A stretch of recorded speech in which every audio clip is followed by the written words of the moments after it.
Подводные камни Кыргыз-Темиржолу всплыли наружу. В свое время компанию переименовали в национальную. Однако ожидаемого результата это не принесло. Об этом сегодня заявил депутат Джугурку Кенеша Бакыт Сыдыков. Он отметил, компания в год зарабатывает 5 миллиардов сомов. Однако в ее услугах никто, кроме грузополучателей, не нуждается. У нас всего 426 километров железной дороги.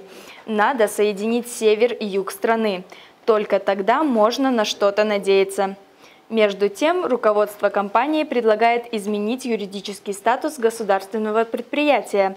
По словам гендиректора Канатбека Абдыкеримова, изменение статуса поможет Кыргыз-Темиржолу привлечь инвестиции. Директор предлагает акционировать Кыргыз-Темиржолу со 100% государственной долей.